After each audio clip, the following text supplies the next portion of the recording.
আমার ভাই জানেরা, হে নবী পাকের উম্মত উম্মতিরা, হে নবী দেবানারা, আমার আল্লাহ পাক রব্বুল আলামিন বান্দাকে কত মোহাব্বত করে, বান্দাকে কত ভালোবাসে। হে যুবকেরা, ধরেন আপনার বাড়িতে 1.5 বছরের একটা বাচ্চা আছে, সবেমাত্র হামাগুড়ি দিতে শিখেছে, কিন্তু না না না, আপনার বাড়ির ওই 1.5 বছরের বাচ্চাটা যখন উঠানের উপরে হামাগুড়ি দেয়, ঠিক উঠানের সামনে বিশাল বড় একটা পুকুর আছে, না না না, আপনার বাচ্চাটা যখন হামাগুড়ি দেয়, আপনি মা হিসাবে, আপনি বাপ হিসাবে, আপনি ভাই হিসাবে, বোন হিসাবে, আপনি ওই বাচ্চাটার দিকে তাকিয়ে থাকেন। কেন তাকিয়ে থাকেন? না না না, আমার সোনা মানিকটা সবেমাত্র হামাগুড়ি দিতে শিখেছে, সে তো অবুঝ বোঝেরা। হামাগুড়ি দিতে দিতে এমন করে যদি পুকুরের পাড়ে চলে যায়, জীবন খানিক হয়ে যেতে পারে, জীবনটা শেষ হয়ে যেতে পারে, ইন্তেকাল হয়ে যেতে পারে। না না না, আমি আমার সোনা মানিককে মোহাব্বত করি, ভালোবাসি, তাই তো তার দিকে তাকিয়ে আছি। কিন্তু ও যুবকেরা, ও নবী পাকের উম্মত উম্মতিরা, আমার আল্লাহ পাক রব্বুল আলামিন বান্দাকে কত প্যার করে, বান্দিকে কত ভালোবাসে। আল্লাহ পাক রব্বুল আলামিন পবিত্র কালামুল্লাহ শরীফের ভিতরে পরিষ্কার ভাবে জানিয়ে দিয়েছে, ও বান্দা, ফাআইনামা তুআল্লু ফাসাম্মা ওয়াজহুল্লাহ, ফাআইনামা তুআল্লু ফাসাম্মা ওয়াজহুল্লাহ। আমার আল্লাহ বলে, বান্দা, তোমরা যখন ডান দিকে তাকাও, ওই ডান দিকে আমি আল্লাহ আছি। তোমরা যখন বাম দিকে তাকাও, ওই বাম দিকে আমি আল্লাহ আছি। ও বান্দা, তোমরা যখন সামনে তাকাও, সামনেও আমি আল্লাহ আছি। ও বান্দা, তোমরা যখন পিছনে তাকাও, পিছনেও আমি আল্লাহ আছি। জোরে বলুন না সুবহানাল্লাহ। কে আপনাকে বলেছে যে আল্লাহ আমাদেরকে ভালোবাসে না, আল্লাহ আমাদেরকে দেখে না? কে বলেছে? কে আপনাকে মিসগাইড করছে?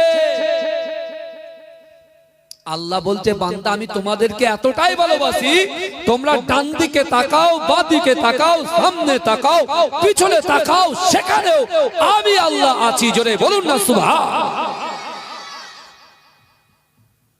আমার বিশ্ব নবী রাসূলুল্লাহ সাল্লাল্লাহু আলাইহি ওয়াসাল্লাম যখন মক্কার জমিনে দিন প্রচার করছেন, কোরআন প্রচার করছেন, আবু কুবাইস পাহাড়ের নিচে আল্লাহর রাসূল যখন কোরআন পড়ছেন, মক্কার বড় বড় কাফেররা এরা প্রকাশ্যে রাসূলুল্লাহর বিরোধিতা করছে।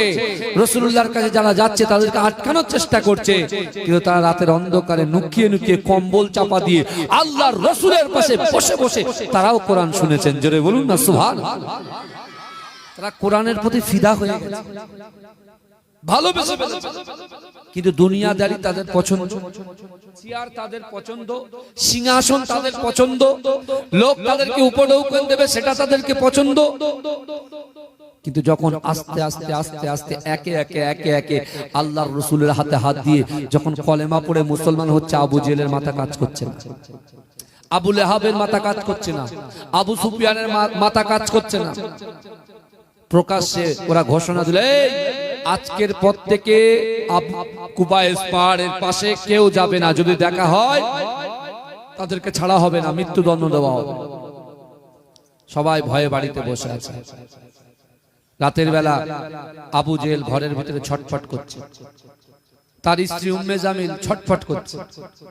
তো উবাইকে ঘুমানোর কথা বলছে। উম্মে জামিল বলছে, আবু জেহেল তুমি ঘুমাও, আর আবু জেহেল উম্মে জামিল বলছে তুমি ঘুমাও। এই শুনছেন, দুই স্বামী স্ত্রীর মধ্যে তর্ক বিতর্ক। আবু জেহেল একটু হুমকি দিয়ে চিৎকার করে বলছে, আমি বললাম না তোমাকে ঘুমাতে? উম্মে জামিল বলছে, এত দিন তো কোনোদিন ঘুমানোর কথা বলেনি, তা আজকে ঘুমানোর কথা বলছে, আর নিশ্চয়ই কোনো কারণ আছে, কোনো একটা সমস্যা তো আছে। উনি কি করলেন? অ্যাক্টিং করলেন, ঘুমানোর ভান করলেন। আমরা অ্যাক্টিং করি না, বাচ্চাদের সঙ্গে ঘরের ভিতরে একদম দরজার গোড়ায় লুকিয়ে থাকি, টুকি দিয়ে চুপচাপ বসে থাকি না, কথা বলে। তো উম্মে জামিল মনে মনে করছে যে না, আজকে চোর ধরতে হবে, নিশ্চয়ই কোনো কারণ আছে। উম্মে জামিল খুব চালাক মহিলা ছিলেন। হ্যাঁ, উম্মে জামিল কি করেছে? ইচ্ছাকৃত ঘুমানোর ভান করে আছে। রাত গভীর হচ্ছে, রাসূলুল্লাহ রাত 2টোর পর থেকে আল্লাহ রসুল মধুর সুরে কোরআন তেলাওয়াত করছেন, জোরে বলুন না সুবহানাল্লাহ। গুনগুন করে কোরআন তেলাওয়াত করছেন, আর ওই কোরআনটা আল্লাহ মক্কার ঘরে ঘরে পৌঁছে দিচ্ছেন আওয়াজটা, জোরে বলেন না সুবহানাল্লাহ। আবু জেহেল ঠান্ডা মাথায় কম্বলটা আস্তে আস্তে নিয়ে পা টিপে টিপে, বিড়াল যেমন শিকার ধরার সময় পা টিপে টিপে শিকার ধরে, ঠিক ওইভাবে আবু জেহেল পা টিপে টিপে আস্তে আস্তে দরজাটা যেই খুলেছে, পিছন থেকে উম্মে জামিল হাত ধরেছে। এই উম্মে জামিল হাত ধরে বলছে, এই যাচ্ছ কোথায়? আমি বুঝে গেছি ভাই। উম্মে জামিল তুমি যাচ্ছ কোথায়? এই শুনছো? উম্মে জামিল তুমি যাচ্ছ কোথায়? এই শুনছেন? উম্মে জামিল পিছনে হাতটা ধরে বলছে, যাচ্ছেন কোথায়? বলে এই তুমি জানো না আমি মক্কার লিডার, আমার কত কাজ। বলে কেন? নেতাদের রাত 2টোর পরে কি কাজ? নেতাদের রাত 2টোর পরে কি কাজ? আপনি যাচ্ছেন কোথায় বলো? আবু জেহেল ঘাবড়ে গেছে। আবু জেহেল কোনো মতে এড়িয়ে যেতে পারছে না। উম্মে জামিলকে বলছে, উম্মে জামিল শোনো, তুমি আমার স্ত্রী, তাহলে কথাটা কিন্তু সবার কাছে না যায়, আমার তোমার কাছে থাকে। বলে কি? বলে শোনো না, যেদিন থেকে আব্দুল্লাহর বেটা মোহাম্মদ মুস্তাফা সাল্লাল্লাহু আলাইহি ওয়াসাল্লামের কোরআন শুনেছি, সেদিন থেকে তার কোরআন না শুনলে আমার রাতে ঘুম আসে না। জোরে বলে, জোরে বলবেন। বলে আপনি না আজকে সকালের প্রকাশ্যে মানুষকে বললেন যে কোরআন শুনতে যাবে তার মৃত্যুদণ্ড দেওয়া হবে। ও তো বলতে হয় তাই বলেছি। বলে তাহলে আমার মনের কথাটা শুনবে না? বলে কি? আপনার যে রোগ আমারও সে সেম রোগ, অর্থাৎ আমিও আব্দুল্লাহর বেটা মুহাম্মদ মুস্তাফা সাল্লাল্লাহু আলাইহি ওয়াসাল্লামের কোরআন না শুনলে আমিও রাতে ঘুমাতে পারি না। জোরে বলে। ওদিকে উদুবা, ওদিকে মুগিরা, ওদিকে আবু সুফিয়ান, সব একই অবস্থা। নেতারা জনগণকে বারণ করেছে, জনগণকে বারণ করে জনগণ বাড়িতে, আর নেতারা প্রকাশ্যে কাবা বাইতুল্লাহ শরীফ সব ঘিরে ঘিরে একের পাশে এক এক কম্বল মুড়ে দিয়ে কি করছে? কোরআন শুনছে, আমার রাসূলুল্লাহর কোরআন শুনছে। জোরে বলবেন না সুবহানাল্লাহ। আল্লাহ বলছে আমি সহজে কাউকে ধরি না, আর ধরলে পরে এই কথা বলে, ধরলে পরে ছাড়ি না। আল্লাহ বলছে দাঁড়া, প্রকাশ্যে আমার রাসূলুল্লাহর বিরুদ্ধে করা লুকিয়ে লুকিয়ে ভালোবাসা মজা দেখাচ্ছি। সবাইকে আল্লাহ ঘুম পাড়িয়ে দিয়েছে। রৌদ্র যখন পূর্ব দিক থেকে মাথার কাছে এসছে, তখন উম্মে জামিলের ঘুমটা ভেঙেছে। দেখেছি এই পুরো সকাল এ ওর কিনে মারে, ওর কিনে সব গুতোগুতি হয়ে এক জায়গায় হয়ে গেছে। আবু জেহেল বলছে কি ব্যাপার উতবা তুমি এখানে? উতবা বলছে আবু সুফিয়ান তুমি এখানে? তখন আবু জেহেল বলছে দেখো দেখো দেখো, এইভাবে কথা কাটাকাটি করলে হবে না, চলো চলো দারুন নাদোয়াতে গিয়ে আমরা একটা প্ল্যান করে নিই। বলে ওরা সব দারুন নাদোয়ায় ঢুকে বলছে আমরা নেতায় নেতায় যদি ঝগড়া করি তা জনগণ আমাদের তো থুতু দেবে, এ কথা ঠিক না বল? জনগণ তো হাসবে, তাচ্ছিল্য করবে। আমার ভাইরা, বিশ্ব নবী রাসূলুল্লাহ সাল্লাল্লাহু আলাইহি ওয়াসাল্লামকে মারার জন্য আল্লাহ রসুলের আল্লাহর কোরআনকে মিটিয়ে দেওয়ার জন্য সেই সময় প্রচুর চক্রান্ত হয়েছে, আর আজও চক্রান্ত হচ্ছে কি হচ্ছে না কথা বলে। একজন নাম ধরতে আমার ঘৃণা হয়, নাম তার ওয়াসি, বাদ বাকিটার বলছি না, সমাজদারকে ইশারায় কাফিয়ে ও জানে না ও কোথায় হাত দিয়েছে। কত রাজা বাদশা পূজা নেতা কেতা ধুলিস্যাৎ হয়ে গেল, যা রাসূলুল্লাহর বিরোধিতা করেছে, কুরুচিকর মন্তব্য করেছে, কোরআনের প্রতি কুরুচিকর মন্তব্য করেছে, যা কাঁচা কাঁচা মিথ্যে কথা। যদি বাংলাদেশে বাড়ি তো এখন যা এসআইআর হচ্ছে, আগে ওকে ফেরানোর দরকার, বুঝতে পারছেন না? বাংলাদেশে আগে ওকে পাঠানোর দরকার, কারণ ওর কাগজপত্র কিছু নেই। ও এখন হাইলাইট হয়ে মোদি অমিত শাহ, বুঝতে পারছেন না, চোখে এসে তাকে একটা নাগরিকত্ব যাতে দেয়, তার জন্য এই কাজটা করেছে। নাহলে পৃথিবীর জমিনে এমন কারুর বুকের পাটা হয়নি যে যত বড় বড় মহামানব হোক আর যেই হোক না কেন, কোরআন শরীফ থেকে একটা হারফ ভুল বার করতে পারেনি। জোরে বলুন না সুবহানাল্লাহ। আর কিয়ামত পর্যন্ত পারবে না, কিয়ামত পর্যন্ত পারবে না, এটা মাথায় রাখবেন। কিন্তু বিশ্বাস করে না যুবক, ওই কোরআনকে যারা মোহাব্বত করেছে, ওই কোরআনকে যারা ভালোবেসেছে, বিশ্বাস করেন তার জিন্দেগি জীবনে আল্লাহ পাক রব্বুল আলামিন তার মনের আশাকে আল্লাহ কবুল করে নিয়েছে। জোরে বলুন না সুবহানাল্লাহ। হযরতে বেলাল হুজুরের নাম আপনারা শুনেছেন, তখনও বেলাল হুজুর কিন্তু কালেমা পড়েননি। তিনি রসুলকে চেনেন না, রসুল বিলালকে চেনেন। এই শুনছেন, বিলাল কালো, বিলাল বেটে, বিলাল যখন কথা বলে কথাটা আটকে যায়। আর মক্কার মানুষেরা বিলালকে নিয়ে তাচ্ছিল্য করে, হাসি ঠাট্টা করে, কারণ উমাইয়া ইবনে খালদ ছিল তার মালিক।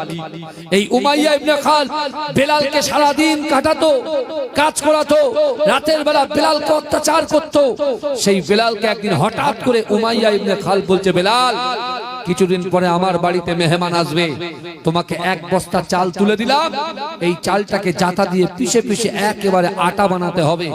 বিলাল মনে মনে করছে যে আমার শরীর অসুস্থ, আমি ঠিকঠাক ভাবে দাঁড়াতে পারি না, কিন্তু এরকম একটা জায়গায় যদি আমার এক বস্তা চাল আমার হাতে তুলে দেয় তাহলে আমি কেমন করে করব, কিন্তু আমার মনিব বলেছে আমাকে করতেই হবে। তাই বিলাল হুজুর অসুস্থ শরীর নিয়ে সেই জাতা দিয়ে চাল পিষতে পিষতে হঠাৎ করে তিনি বেহুশ অবস্থায় পড়ে যায়। সকালবেলা উমাইয়া ইবনে খালদ এসে ঘরের দরজা খুলে দেখছেন বেলাল শুয়ে আছেন, কিন্তু বেলাল শুয়ে নাই, বেলাল অসুস্থ হয়ে আছেন। ওই অসুস্থ অবস্থায় বেলালকে দাঁড় করিয়ে যখন দেখছেন তার কাজগুলো পড়ে আছে, তখন উমাইয়া ইবনে খালদ বেলাল হুজুরের বুকে একটা লাথি মেরেছিল। মৃত্যুর আগ পর্যন্ত সেই বুকের লাথি, সেই যন্ত্রণা তিনি অনুভব করেছেন। সেই বেলাল হুজুর বলছেন, না, আমাকে ঘর থেকে ঘাড় ধরে বাড়ি বার করে দিয়েছে, পোকার রৌদ্রের মাঝখানে উত্তপ্ত বালির উপরে দাঁড় করিয়ে রেখেছে, 3 দিন ধরে খাওয়া নাই, পানি নাই, কিছু নাই, এখানে শুধু আমাকে অত্যাচারের পর অত্যাচার। তখনও আমি ইসলাম ধর্মের সন্ধান পাইনি, কিন্তু আমার মনে একটা ইচ্ছা ছিল, আশা ছিল, আকাঙ্ক্ষা ছিল, যেদিনকে সত্য ধর্ম সামনে পেয়ে যাব, সেই মহামানব মুহাম্মদ মুস্তাফা সাল্লাল্লাহু আলাইহি ওয়াসাল্লামের হাতে হাত দিয়ে কালেমা পড়ে আমি মুসলমান হয়ে যাব। জোরে বলুন না সুবহান। বেলাল হুজুর 3 দিন ধরে ঘরের বাইরে। মক্কার যুবকরা এসে বেলাল হুজুরকে কালো কালো করে বলে পালায়, বেটে বেটে করে বলে, হ্যাঁ, একটা কথা শোনে না, বরঞ্চ তার গায়ে একটু থুতু দেয়, কেউ লাথি মারে, কেউ জুতো মারে, এরকম মেরে যে যার মতো চলে যায়, হাসি ঠাট্টা করে। কারণ বেলাল হুজুরের বাড়ি হচ্ছে, ওটা বললে আমার টাইম শেষ তো, তাহলে দাঁড়াও না, সব হবে ভাই ইনশাআল্লাহ। চা খাওয়াও না, এ ভাইয়া চা খাওয়া। চাটা দিলে যে মনে হচ্ছে উচ্ছে, মনে বুঝতে পেরেছেন, হুজুরের রাগ করে উচ্ছে দিয়ে একটু ভালো করে নিংড়ে দিয়েছে। তাকবীর দান তো দেখি, নারে তাকবীর। এত সকাল সকাল এত লোক আসেন, একটু তাকবীর দান, নারে তাকবীর। আরো জোরে দান, নারে তাকবীর। মাসলাকে মুজাদ্দিদ জামান বলুন জিন্দাবাদ, পীর সাহেব হুজুর কেবলা বলুন জিন্দাবাদ, নারে তাকবীর। বাবাজি, আল্লাহ কোরআনে বলছেন, ইন্না রাব্বাকা লাবিল মিরসাদ। আল্লাহ বলছেন, নিশ্চয়ই আমি আল্লাহ আমার বান্দা বান্দির দিকে সতর্ক দৃষ্টি রাখি। জোরে বলেন না সুবহানাল্লাহ। আল্লাহ কেমন দেখেন আপনারা বলেন তো? একটা শিকারী যখন শিকার করে, ওই শিকারীটার সঙ্গে সঙ্গে শিকার তার দিকে তাকিয়ে থাকে, এই কথা বলে। একটা শিকারী যখন শিকার করে, ওই শিকারীটা সঙ্গে সঙ্গে শিকার ধরে না, তার দিকে তাকিয়ে থাকে, এই কথা বলেন, তার দিকে তাকিয়ে থাকে। আল মিরসাদের ব্যাখ্যা করতে গিয়ে তাফসীরকারকরা বলছেন, একটা শিকারী যেমন শিকারের দিকে তাকিয়ে থাকে, তার থেকে কোটি কোটি কোটি কোটি কোটি কোটি কোটি কোটি গুণ বেশি আল্লাহ তার বান্দা বান্দীদের দিকে তাকিয়ে থাকে। জোরে বলে। তাই যুবক কে বলছে তোমাদেরকে মিসগাইড যে আল্লাহ ভালোবাসে না? আমরা নিজের পায়ে কুড়ুল মারছি। কারা কারা রাসূলুল্লাহকে ভালোবাসেন একটু হাত তোলেন তো দেখি। এর তাকবীর দান, নারে তাকবীর। এ ভিতরে ঢোকো, তুমি ঢোকো ভিতরে। হাত তোলেন, হাত তোলেন, কারা কারা হাত নামান। আমি যদি হাত তুলে জোরে সুবহানাল্লাহ হবে তো? ইনশাআল্লাহ বলেন, ইনশাআল্লাহ বলেন। কই একবার ট্রাই করে দেখা যাক নাকি বাবাজি? কই দেখি, তোদের গলায় জোর নেই, আর জোরে বল। সকালে প্রাইভেটে গিয়ে মুখ দিয়ে আওয়াজ না বেরোয়, ঠিক আছে? তাহলে বাবাজি আমি যখন হাত তুলবো জোরে সুবহানাল্লাহ হবে ইনশাআল্লাহ। ওরে ভূমি মদিনার ভূমি, ওরে ও মাটি। আমি কি বলেছি? আমি যখন হাত তুলবো সবাই হাত তুলে সুবহানাল্লাহ বলবো, তো অনেকজন ভুলে গেছে, সেকেন্ডের মধ্যে ভুলে গেছে। কি জলসা শুনবে মানে বুঝতে পারছেন তো? মানে এক কান দিয়ে শুনবে, ফর্মালিটি মেইনটেইন, বছরে একবার হয়, একটু বুঝে বুঝে বসবো, বুঝতে পেরেছেন? আর যদি বাদাম থাকে বাদাম কেও চুপি চুপি, হুজুর দেখতে পাবে না, এইভাবে আবার বাড়ি চলে যাবে। বাবাজি বিশ্বাস করেন, আপনারা যেমন ভাবে বসে আছেন, আমি আপনি ইন্তেকাল করে কবরে যাব, আমাদের সন্তানগুলো ঠিক এভাবে বসবে, আর আমরা কবরে শুয়ে শুয়ে সব পাবো। জোরে বলে। দেখেন বাবাজি, অনেকে কিন্তু অনেক রকম মন্তব্য করবে। কেউ বলছে কবর জিয়ারত বেদাত, কেউ বলছে জলসা বেদাত। এই শুনছেন, আমি এখানে স্টিল নাও বসে আছি, কারোর যদি কোনো ব্যাপার থাকে, কোনো জিজ্ঞাসা থাকে, আপনি আসে কবর জিয়ারত বেদাত আপনি যদি প্রমাণ করতে পারেন, সারা জীবন আপনার গোলামি খাটব। এই জলসা যদি বেদাত আপনি প্রমাণ করতে পারেন, সারা জীবন আপনার গোলামি করব। এই শুনছেন আপনি? আর পীর মানা বেদাত বলে আমি কোরআন থেকে দলিল দিয়ে বলে যাব, পীর মানার কথা আল্লাহ কোরআনে বলে দিয়েছেন। জোরে বলুন না সুবহানাল্লাহ। আর আমিও আপনাকে চ্যালেঞ্জ দিয়ে বলছি, আমি প্রমাণ করব, কিন্তু আপনি যারা পীর মানেন না, আমি কোরআন থেকে প্রমাণ দিয়ে দেবো, আপনাদের পীর কিন্তু মৃত্যুর আগ পর্যন্ত মানতে হবে। বোঝা গেল? অত সহজ নয় বাবাজি। আপনারা মহব্বতের মানুষ, আপনার বাপ দাদা সব আমার মুজাদ্দেদ জামানের মুরিদ, আমার মুজাদ্দেদ জামান দাদা হুজুর পীর কেবলা অক্লান্ত পরিশ্রম করেছে। শুধু বাংলার জমিন নয়, সাউথ 24 পরগনা, নর্থ 24 পরগনা নয়, এপার বাংলা ওপার বাংলা, মেঘালয়, বুঝতে পেরেছেন? এমনকি যখন পাকিস্তান ভাগ হয়নি, সেখানেও তিনি দিন প্রচার করে এসেছেন। জোরে হ্যাঁ, অত সহজ।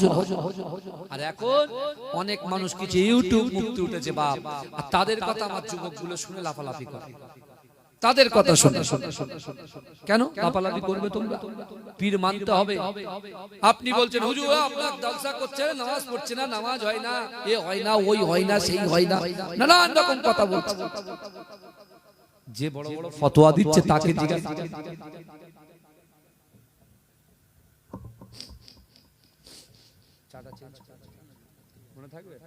তাকবীর দেন, নারে তাকবীর। এরকম পার্টনার আমি ধার করে নিয়ে যাবো এবারে, আল্লাহ কবুল করুন। সহযোগিতা করুন, বাচ্চাদেরকে পাঠান। আপনারা কম্বলে শুয়ে আছেন, মুরব্বিগুলো থাকুক, অসুবিধা নেই, বাড়িতে থাকুক, মুরব্বিগুলো বাড়িতে থাকুক। আজকে যা শীত বাবা, যে কত লোক যে গোসল করেনি তার ঠিক ঠিক কথা ঠিক বলছি না? তাহলে আমি যদি হাত তুলে জোরে কি হবে বাবাজি? আরেকবার ট্রাই করেন। সবাই হাত তুলবেন। বয়স্ক বাবাজিদেরকে ওরা হাত তুললে তুলতে পারে, না তুললে তুলতে পারে, অসুবিধা নেই। ওরে ও ভূমি, মদিনার ভূমি, ঠিক করেছিস তো? ভালো হয়েছে। হুম্মা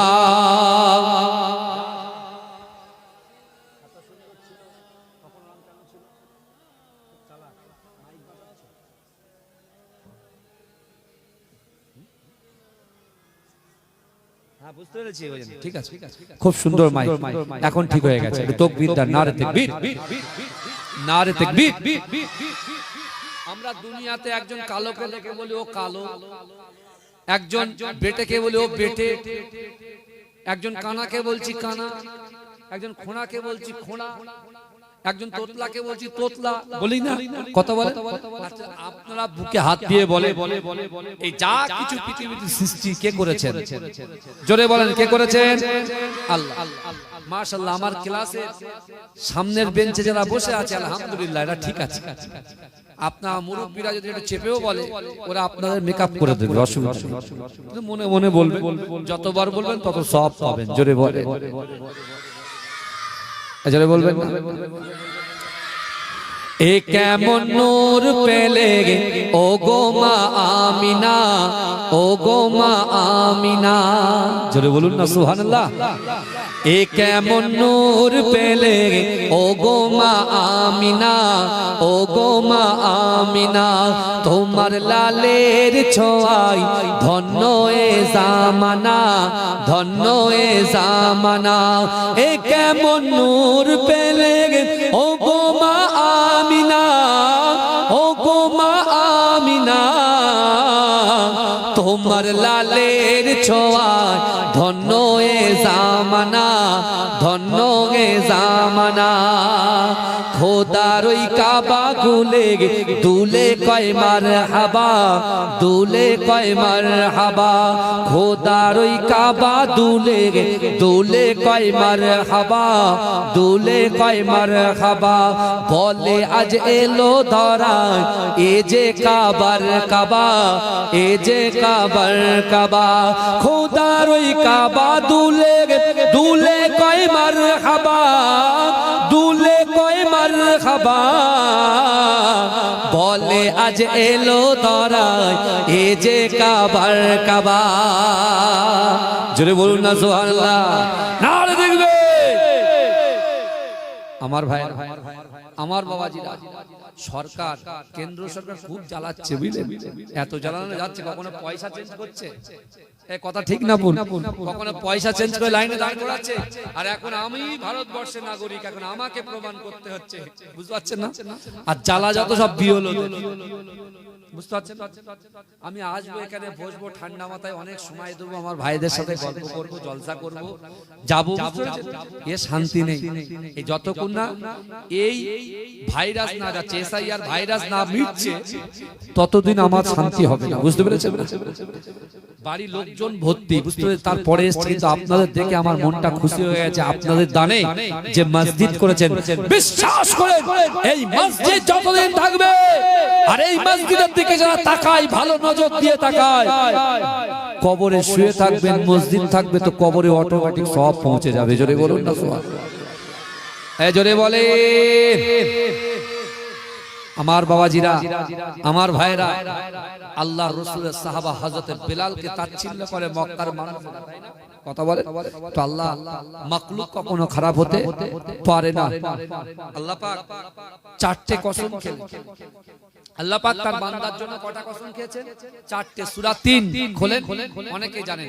ওয়াত-তিন ওয়াজ-যাইতুন ওয়াত-তুরি সিনিন ওয়া হাযাল বালাদিল আমিন লাকাদ খালাকনাল ইনসানা ফি আহসানি তাকওয়িম। আল্লাহ চারটে কসম তার বান্দার জন্য খেয়েছেন। কি কসম খেয়েছেন? ওয়াত-তিন ডুমুরের কসম, ওয়াজ-যাইতুন যাইতুন তেলের কসম, ওয়াতুরি সিনিন সিনাই তুর পাহাড়ের কসম, যে তুর পাহাড়ে নবী মুসা আল্লাহর সঙ্গে কথা বলতেন। জোরে বলে ওয়া হাযাল বালাদিল আমিন নিরাপদ শহর মক্কা নগরীর কসম। জোরে বলেন না সুবহানাল্লাহ। মক্কাটা হচ্ছে নিরাপদ, জোরে বলবেন না? কিন্তু বাবাজি ভালো করে বোঝে, আল্লাহ চারটে কসম খাওয়ার পরে আল্লাহ বলছেন লাকাদ খালাকনাল ইনসানা ফি আহসানি তাকওয়িম।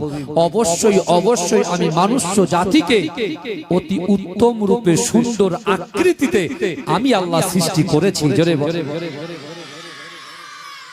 চিন্তা কর। তাহলে আমরা এই চায়ের দোকানে, পুকুরের পাড়ে সানে বসে বসে আমরা কত কুরুচিকর মন্তব্য করি। আমার মা বোনগুলো করে, আমরা করি, আমার যুবক ভাইগুলো করে। এগুলোকে বাদ দিতে হবে, আর করা যাবে। আপনি মোবাইলে যখন একটা গোপন ছবি থাকে, সেটা আপনার ডিলিট করে, ডিলিট করে আবার কোথায় যান বলেন তো? রিসেন্ট প্রিন্টে যান, সেখানে গিয়েও ডিলিট করে। আপনি ডিলিট করলেন দু জায়গা থেকে, আপনি মনে করছেন এই মোবাইলটা যদি আমি কারোর কাছে দিই, আর ওই দ্বিতীয়বার ওই প্রিন্টটা কেউ দেখতে পাবে না। কিন্তু আর একটা অপশন আছে, কি বুঝলে? আর একটা অপশন আছে, সেখানে কিন্তু মালগুলো আছে। তুমি যেগুলোকে ডিলিট করেছো সেগুলো কিন্তু সেখানে আছে, ওটা বার করতে পারবে কে?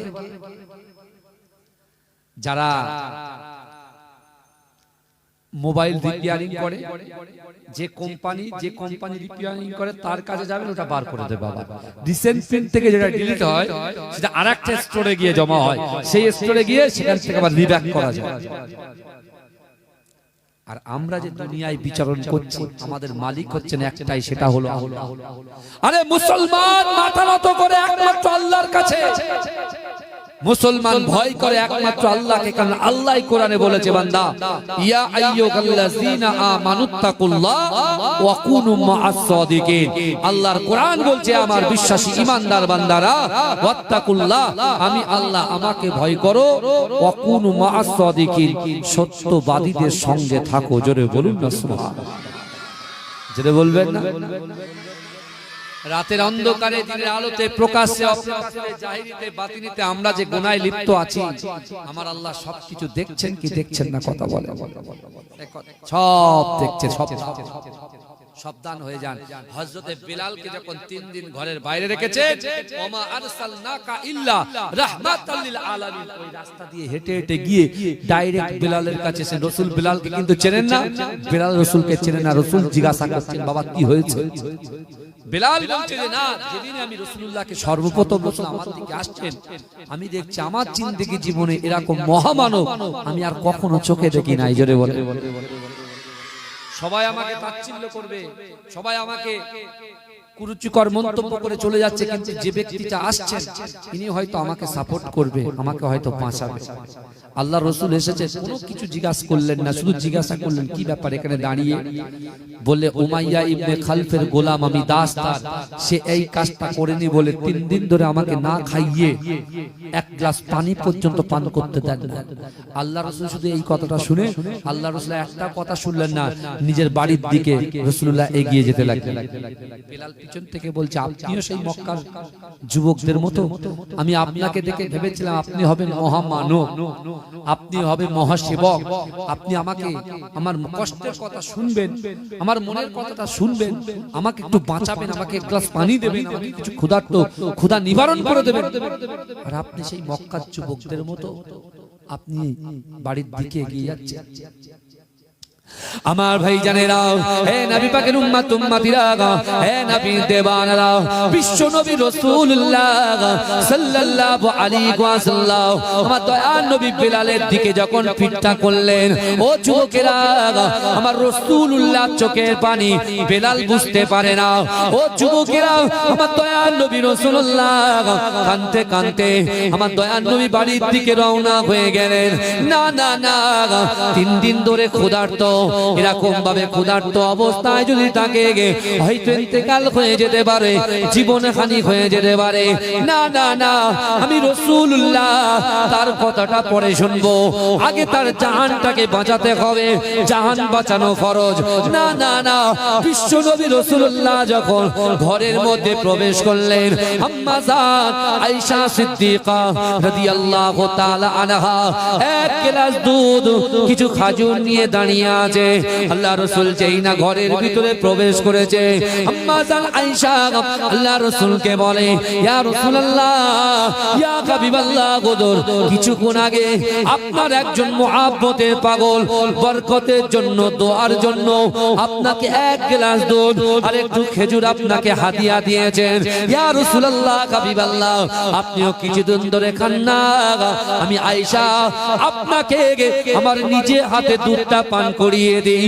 ও যুবকেরা, হে নবী পাকের উম্মত উম্মতিরা, কোন নবীর উম্মত আমরা যে বিশ্ব নবী রাসূলুল্লাহ মা আয়েশাকে বলছে, আয়েশা না না না, একজন ক্ষুধার্তকে দেখে আসলাম, 3 দিন ধরে তার কোনো খাওয়া নাই, 1 গ্লাস পানি পর্যন্ত দেওয়া হয় না, আমি রাসূলুল্লাহ এইভাবে দুধ পান করতে পারবো না।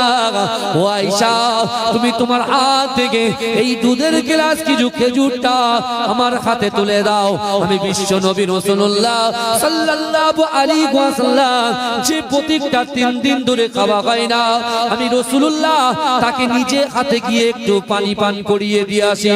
হে যুবকেরা, হে নবী পাকের উম্মত উম্মতিরা, আমার আপনার নবী দয়াল নবী জনাবে মুহাম্মদুর রাসূলুল্লাহ সাল্লাল্লাহু আলাইহি ওয়াসাল্লাম 1 গ্লাস দুধ আর কিছু খাজুর নিয়ে আমার রাসূলুল্লাহ টুক টুক টুক টুক করে হযরতে টুক টুক টুক টুক করে হযরত বেলাল হুজুরের কাছে এসে আল্লাহ রাসূল নিজে হাতে বেলাল হুজুরকে দুধটাকে পান করিয়ে দিলে।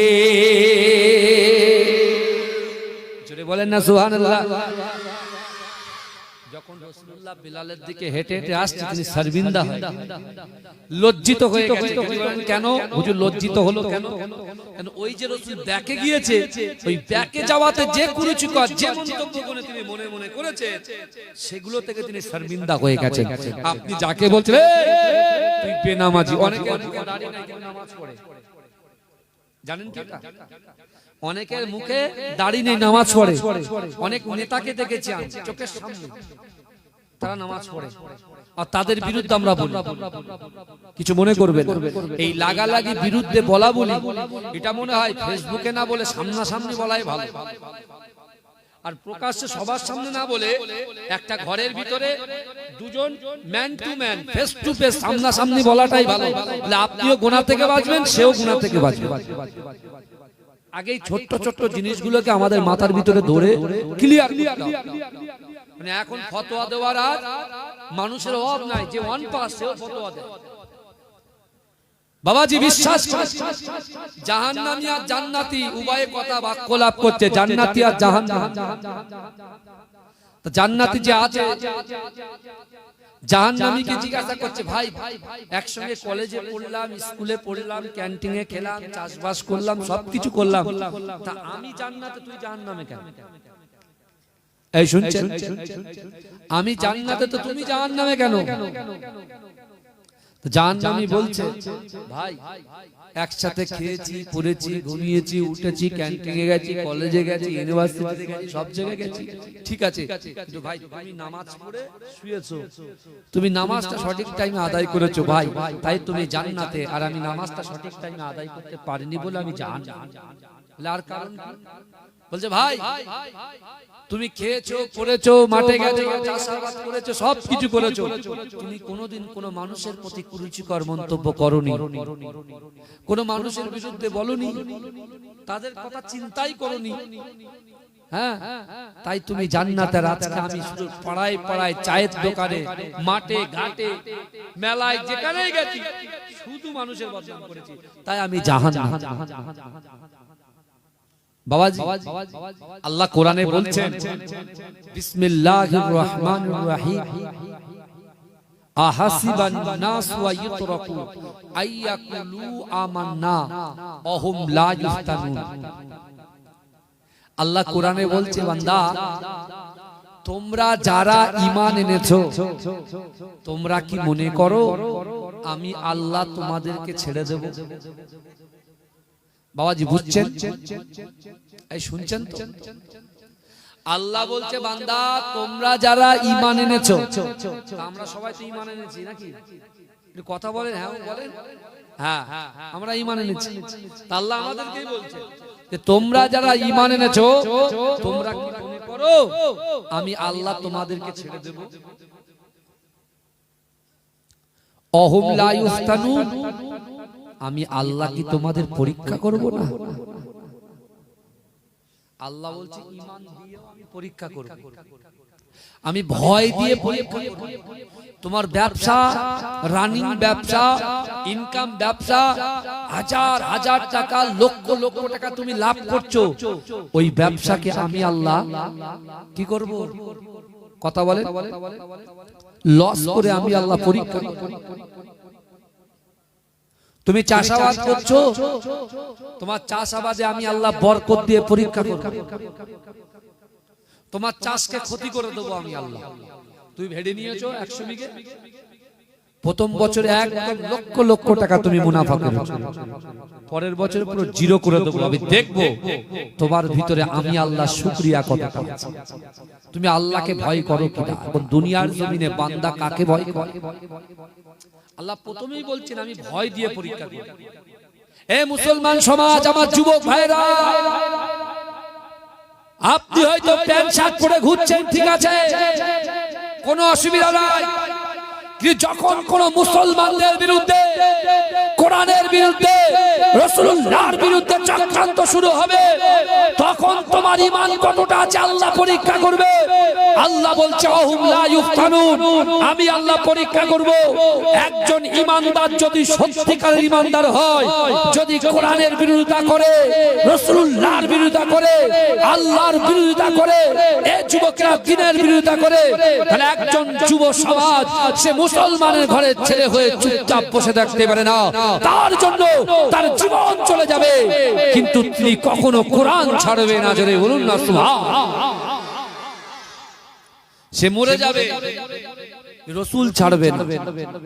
আপনি দেখুন কিছুদিন আগে রাসূলুল্লাহ শানে কুরুচিকর মন্তব্য করেছেন।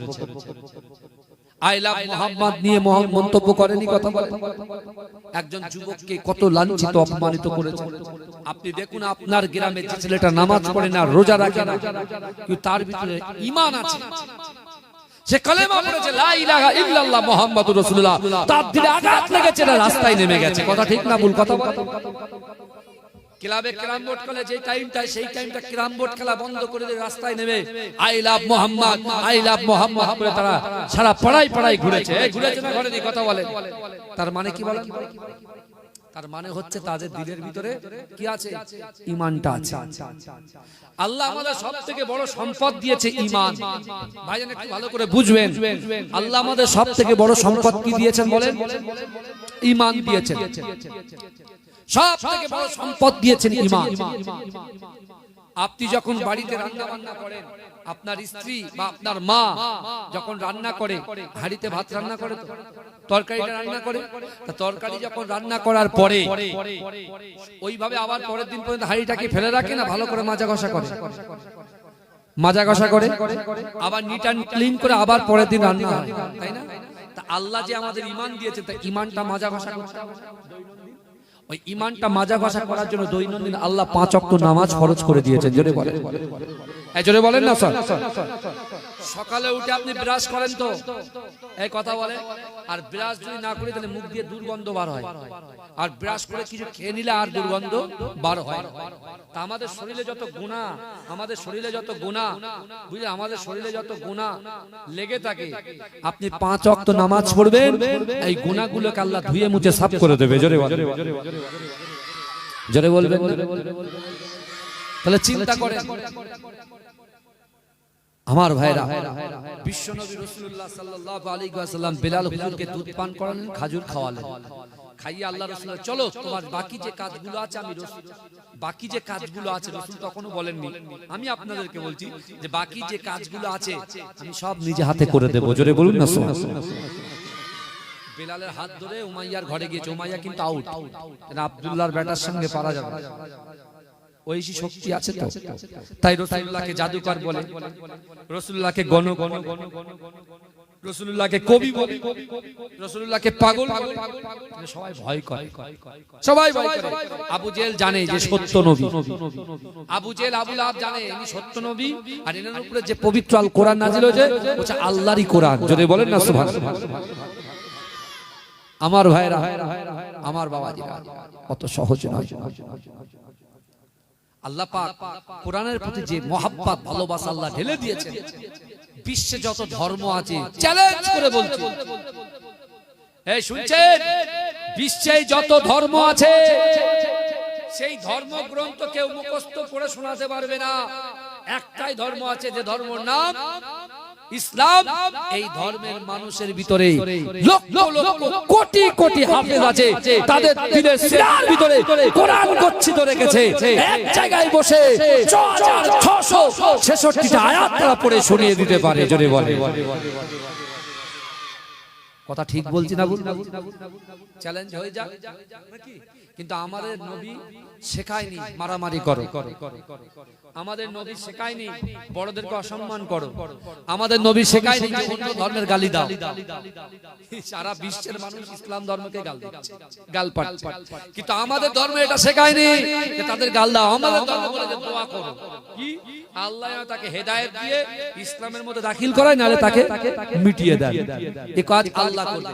এই আব্রাহা বাদশা যখন কাবা শরীফ ভাঙার চক্রান্ত করেছিল, যে কাবা শরীফকে দুনিয়ার মানচিত্র থেকে মিটিয়ে দেবে। আবরা বাদশা তা হস্তি বাহিনী ঠিক করেছে, হস্তি বাহিনী। বাবাজি বুঝতে পেরেছেন? হস্তি বাহিনী ঠিক করেছে। তো হস্তি বাহিনী যখন ঠিক করেছে, এদিকে রাসূলুল্লাহ দাদু তখন বেঁচে, আব্দুল মুত্তালিব। আব্দুল মুত্তালিবকে তলব করেছে। বাবাজি আমার কথা অসুবিধা হচ্ছে? একটু বোঝাতে গিয়ে এদিক ওদিক যাচ্ছি, আমি লাইনে আছি, একটু প্রাসঙ্গিক একটু কথা না বললে আমরা বুঝবো। কারণ আমাদের যুবকদের ভিতরে এখন যুবকরা সব মনে করছে আমরা বেকার। তোমরা বেকার নও, আল্লাহ তোমাদের হাতকে প্যারালাইসিস করে দিতে পারত, আল্লাহ জবান বন্ধ করে দিতে পারত, চোখ অন্ধ করে দিতে পারত, হাতটাকে প্যারালাইসিস করে দিতে পারত। কারণ আমরা গুনাহগার, আমরা খাতাকার, আমরা সেকেন্ডে সেকেন্ডে গুনাহ করি। কিন্তু আল্লাহ আমাদের দিকে তাকিয়ে আছে, কারণ আল্লাহ বলছে এই বান্দা একদিন না একদিন আমি আল্লাহর কাছে ফিরে বলবে, আল্লাহ আমার জিনা হয়ে গিয়েছে, মাকে কষ্ট দিয়েছি, বাপকে কষ্ট দিয়েছি, স্ত্রীকে কষ্ট দিয়েছি, আল্লাহ আল্লাহ এই হাত দিয়ে কত খারাপ কাজ করেছি, জিনা হয়ে গিয়েছে। আল্লাহ আপনি তো কোরআনে বলেছেন, ইয়া আইয়ুহাল্লাযীনা আমানু তুবু ইলাল্লাহি তাওবাতান নাসুহা। আল্লাহ আপনি তো বলেছেন বান্দা তওবার মতো তওবা যদি করতে পারো, আমি আল্লাহ তোমাদের জিন্দেগি জীবনের সমস্ত রকম গোনা খাতাগুলোকে ধুয়ে মুছে সাফ করে দেবো। জোরে বলুন না সুবহানাল্লাহ। আল্লাহর এই আয়াতের দিকে খেয়াল করে 5টা মিনিট ভাবেন। আমি রাকিবুল আজিজ যদি 8 ঘন্টা 1 ঘন্টা লেট করে আসি, কমিটি আমার ক্ষমা করেন। আমি আমার দিয়ে एग्जांपल দিচ্ছি, কোনোদিন এরকম হয়নি, কিন্তু আমি বলছি কোনোদিন হয়নি।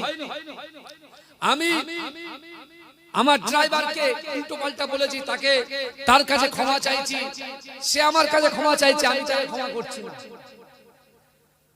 কিন্তু আমি কি আসছে কি? আর যিনি সৃষ্টি করেছে সেই আল্লাহ বলছেন, বান্দা তুই আমার কাছে চা, তোর কোনো কষ্ট হলে আমার কাছে চা। আমি আল্লাহ বলছি উদউনি আস্তাজিব লাকুম, বান্দা আমার কাছে চাও। একজন সন্তান বাপের কাছে সারা দিন 24 ঘন্টা চাইলে বাপ অস্থির হয়ে যায়, তাকে কুরুচিকর মন্তব্য করে দেয়। আর আল্লাহ বলছে বান্দা 24 ঘন্টার মধ্যে 24 ঘন্টাই তোরা আমার কাছে চাস, আমি আল্লাহ তোদের প্রতি রাগান্বিত হব না, বরঞ্চ সন্তুষ্ট হয়ে যাব। জোরে বলেন না সুবহানাল্লাহ। আমি আল্লাহর বান্দাকে সৃষ্টি করেছি, আমার বান্দা আমার কাছেই চাইছে। জোরে বলুন না সুবহানাল্লাহ। আমাদের চাওয়াটা মানুষের কাছে হয়ে যাচ্ছে, যার কারণে আমাদের উন্নতি হচ্ছে। বাবাজি আমাদের চাওয়াটা আমরা মানুষকে বেশি ভরসা করে ফেলেছি, তাই না? কথা বলে আমরা মানুষকে বেশি ভরসা করছি, কিন্তু আমরা আল্লাহকে যদি ভরসা করতে পারতাম, নিজের জীবনের থেকে রাসূলকে যদি মহব্বত করতে পারতাম, তাহলে বিশ্বাস করেন আপনার গ্রামে উন্নতি উন্নতি উন্নতি। আপনার চাষাবাদ, ব্যবসা বাণিজ্যে, ক্ষেত খামারে আমার যুবকরা আর বেকার থাকতো না। আল্লাহ তাদেরকে একটা না একটা ঠিক ব্যবস্থা করে দিতেন। জোরে বলুন না সুবহানাল্লাহ। এই জলসা থেকে আজকে আমরা একটু নিয়ত করি না।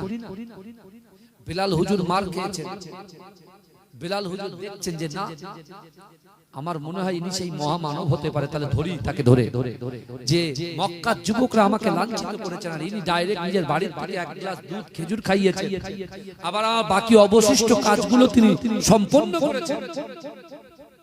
ইনি অন্য কেউ নাই। রাসূল যখন বেরিয়ে যাচ্ছেন, পিছন থেকে হাতটা ধরে বলছেন দাঁড়ান, আপনার পরিচয় দেন। রাসূল বলছে তোমার পরিচয়? বলে আমার নাম বেলাল, আমি ইথিওপিয়া থেকে এসেছি। এই শুনছেন? বলছে আমার নাম বেলাল, আমি ইথিওপিয়া থেকে এসেছি। এই শুনছেন? আল্লাহ রাসূল বলছে আমি হচ্ছে আব্দুল্লাহর বেটা মুহাম্মদ মুস্তাফা। জোরে বলে। যেই বলেছে হাত ছেড়ে বুক দিয়ে পাতা ধরছে, আমি আপনাকে ছাড়বো না। আমার নিয়ত ছিল যেদিন মহামানবকে পেয়ে যাব তাকে ছাড়বো না, তার হাতে হাত দিয়ে কলেমা পড়ে মুসলমান হব। জোরে বলে। বিলাল কলেমা পড়ে মুসলমান হয়ে গেলেন। ভাই বিলাল যখন কলেমা পড়ে মুসলমান হচ্ছে, আল্লাহ রাসূল নিজে বারবার জিজ্ঞাসা করেছেন বিলালকে, বেলাল তুমি যা মার খাচ্ছ, কলেমা পড়ার পরে আরো বেশি মার খাবে, আরো বেশি অত্যাচারিত হবে। এই শুনছেন? আমরা তো ঈমানে আমাদের দ্বারা যখন কিছু হয়নি, কোনো পরীক্ষা হয়েছে নাকি? কটা যুদ্ধ করেছি মুসলমানের ছেলে। আমরা শুধু ক্যারেটে মান কোথায়? কলা গাছের কাছে ক্যারেটে দিই, কলা গাছের কাছে চাই চুই করে হাত ঘোরাই, কলা গাছে গিয়ে মারি, ইটে গিয়ে মারো দেখি, পাথরে গিয়ে মারো দেখি, শুধু কলা গাছে গিয়ে শান দেখায়, আর শুধু গোপ পোলার হয়ে করে সামনে এগোয় না। বুঝতে পারছেন না? বলে চল যাওয়া হোক, বলে চল গিয়ে কিছুক্ষণ পরে একটু হাঁপিয়ে টাপিয়ে গিয়ে বলছে ভাই চল বাড়ি চল, বাড়ি চল, কাজ হোক, কাজ ভাই ইমানি তাকাত লাগবে, মজবুতি লাগবে, ইমানি পাওয়ার লাগবে। আগামী দিনে এমন দিন আসছে ভাইজান, আমাদেরকে খুব সচেতন হয়ে চলতে হবে, আমাদের ইউনিটি ঠিক রাখতে হবে। কে কি দল করছে না করছে আমার দেখাতে হবে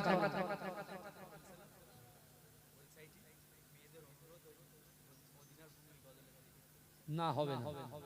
প্রজেক্টর বন্ধ ছিল তো মাইকটা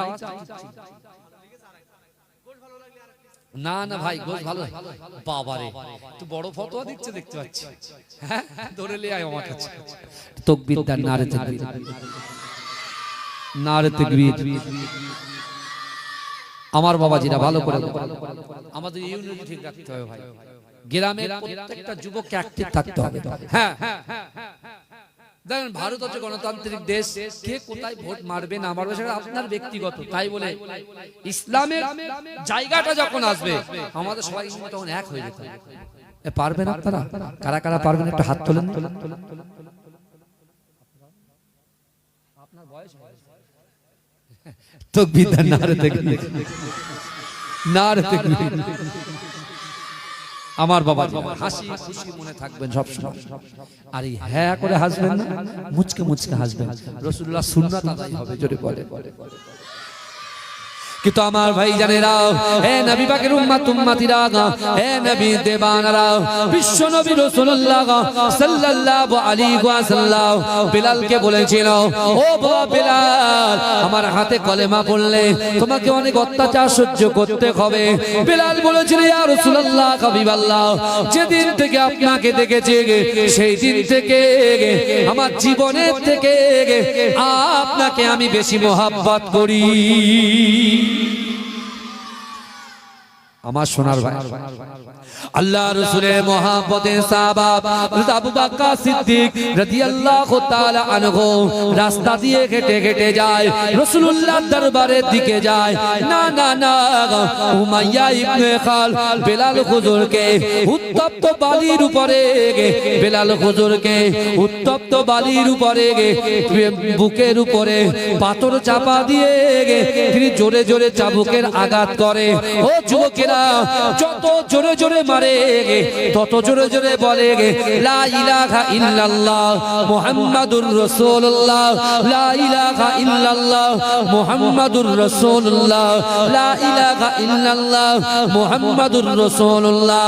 ও যুবকেরা, ও নবী পাকের উম্মত উম্মতিরা, আল্লাহর রাসূলের মহব্বতে সাহাবা হযরত আবু বকর সিদ্দিক রাদিয়াল্লাহু তাআলা আনহু আমার দয়াল নবীর কাছে ছুটে ছুটে এসে আল্লাহর রাসূলকে বললেন, ইয়া রাসূলুল্লাহ হাবিবাল্লাহ, না না না, বেলাল আপনার হাতে হাত দিয়ে কালেমা পড়েছে।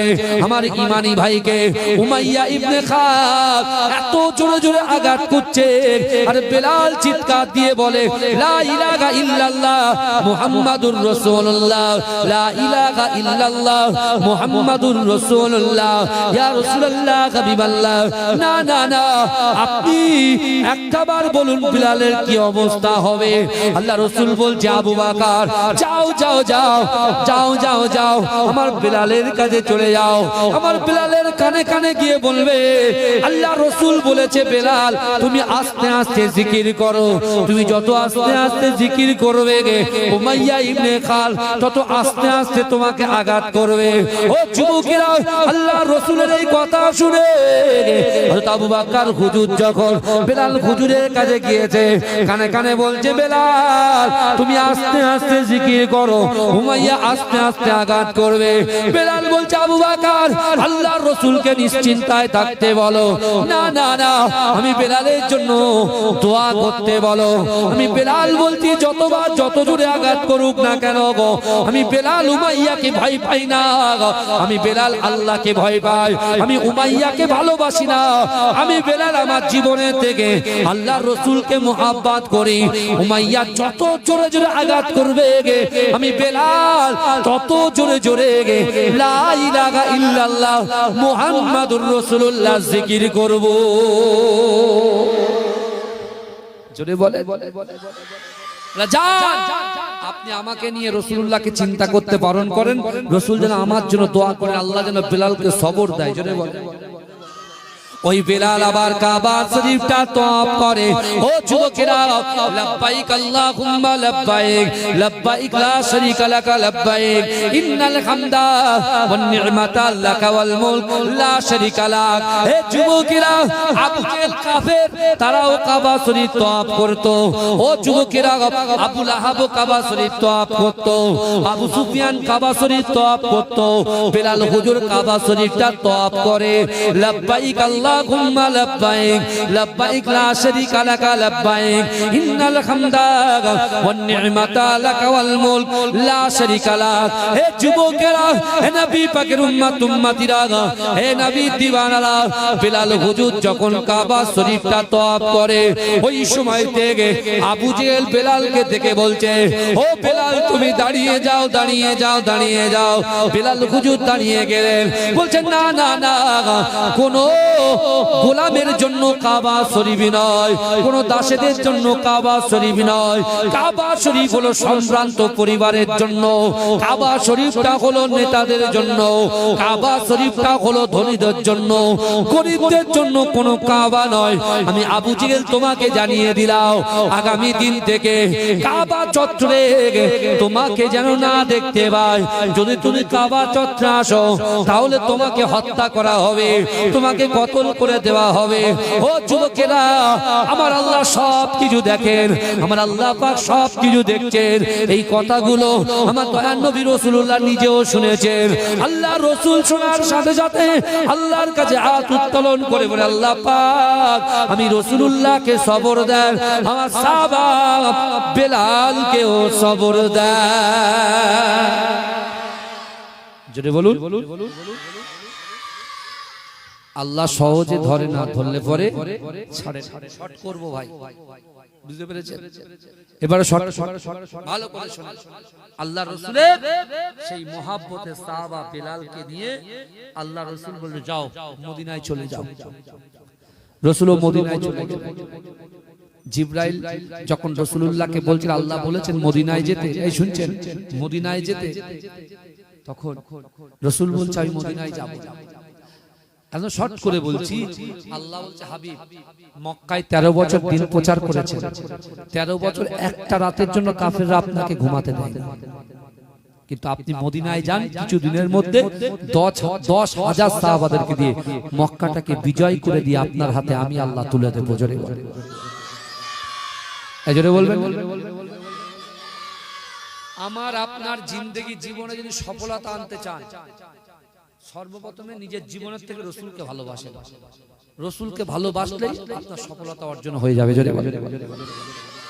অনেকে বোঝে না বলে অনেক বড় বড় কথা বলে, বলে হুজুর আপনি নামাজের কথা বললেন না, রোজার কথা, দান খায়রাত। আরে যুবক, আপনি তো কথা বুঝছেন না। আরে রাসূলকে যারা ভালোবাসবে তারা আমার নামাজ না পড়ে থাকতে পারবে? এই কথা বলে। যাকাত না দিয়ে থাকতে পারবে? আপনি কথা বলছেন কেন? হ্যাঁ, যে আপনি শুধু রাসূলুল্লাহর মহব্বতে, হ্যাঁ রাসূল ছাড়া কিছু না। কারণ আল্লাহ নিজেই বলছেন, কুল ইন কুনতুম তুহিব্বুনাল্লাহ ফাত্তাবিউনি ইউহিব্বুকুমুল্লাহ।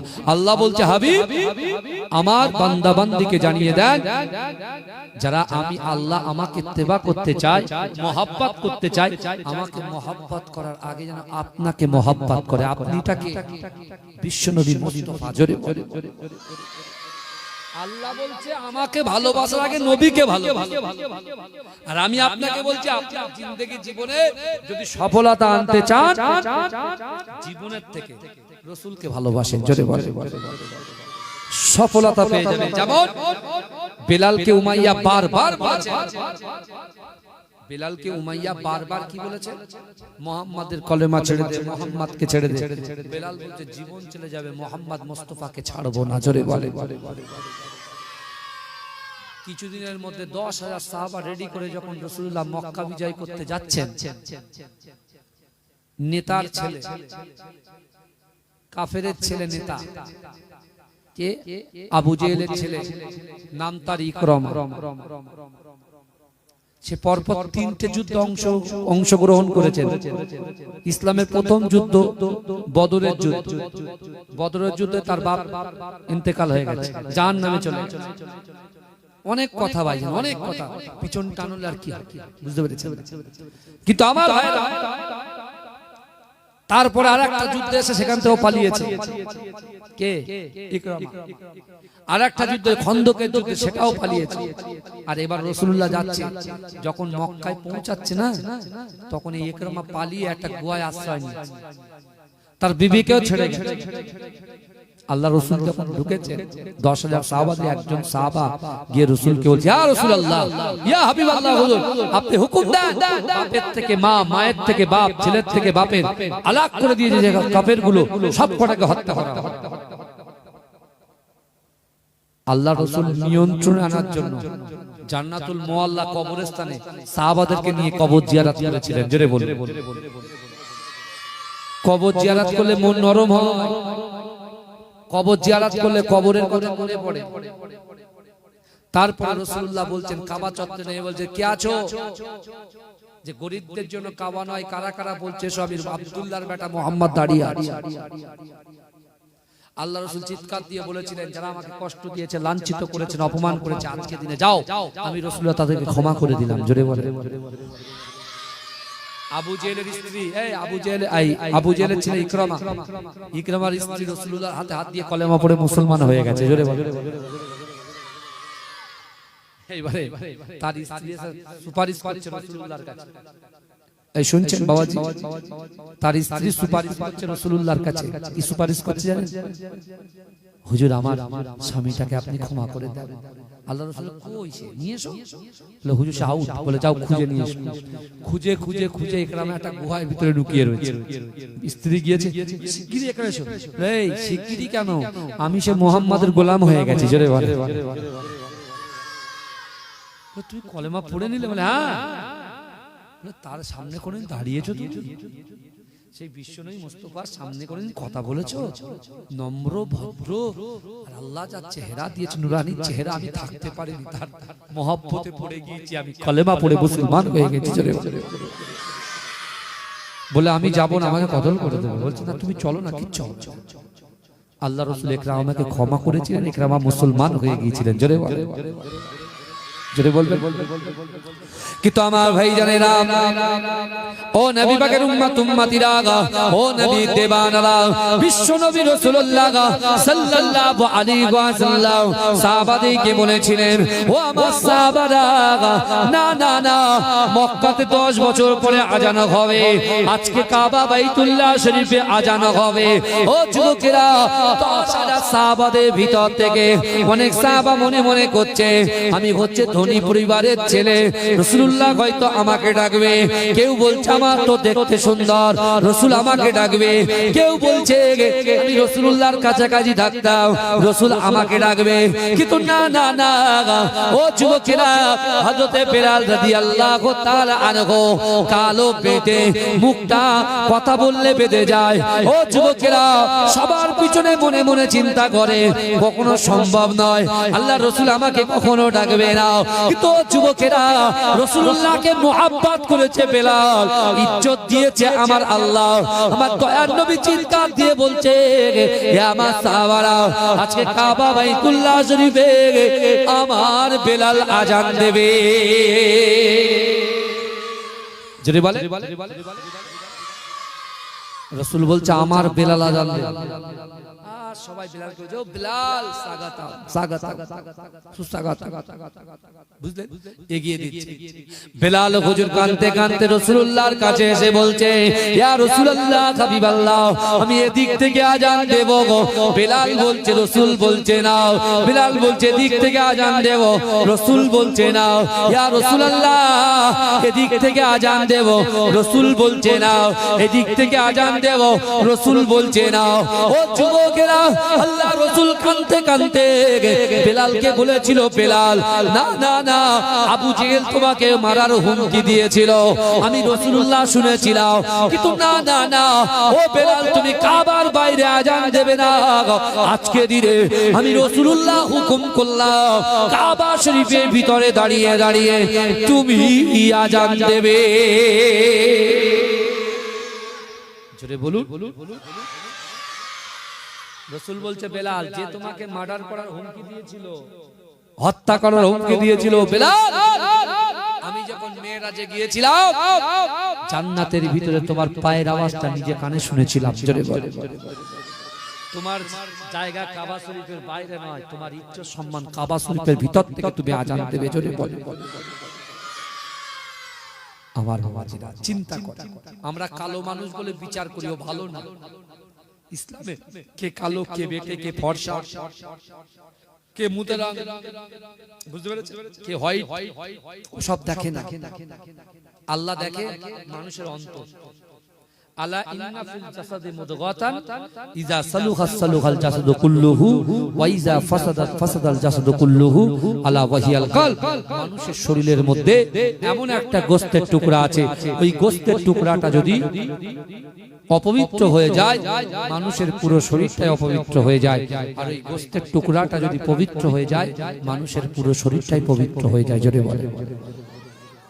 একটা গজলের রিকোয়েস্ট বলেছেন, কিন্তু ওরেও ভূমিটা না দিয়ে ওই সেম আর একটা গজল আমি তৈরি করেছি, ওরেও ভূমি অরিজিনালটা আমার না, অন্যজন গিয়েছে, আমি গিয়েছি, তার থেকে আমার ভাইরালটা হয়েছে। সব সময় কপিরাইট মারছে, বুঝতে পারছেন। ইউটিউবার ভাইরা খুব দুঃখ করে, কিন্তু ভাইজান বিশ্বাস করে আমি তো ফেমাস হওয়ার জন্য বলিনি। আল্লাহ যাকে ইজ্জত দেবে সে মাছের কোনায় থাকলেও তাকে আল্লাহ ঠিক ইজ্জত দিয়ে দেবে, তাই না?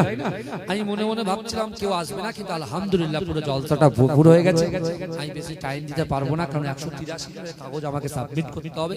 ভাইজান হ্যাঁ, আমি এই গজলটা বলেই ইনশাআল্লাহ সমাপ্ত করব।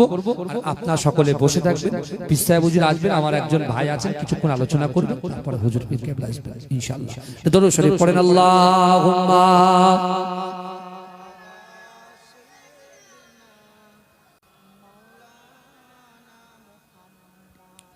ওয়ালা আলাইহি।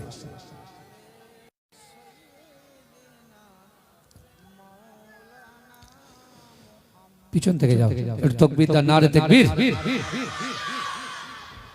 আল্লাহর নবী হায়াতুন নবী, আল্লাহর নবী খাতামান নবী, সাক্ষ্য দিল কোরআন হায়, জিন্দা আছে আমার নবী দয়াময়। বাবাজি হাত উঠবে না একটু রাসূলুল্লাহর মহব্বতে? আমি এক হাত তুলি, এক হাতে মোবাইল মুগুর আছে ধরে রাখতে হবে।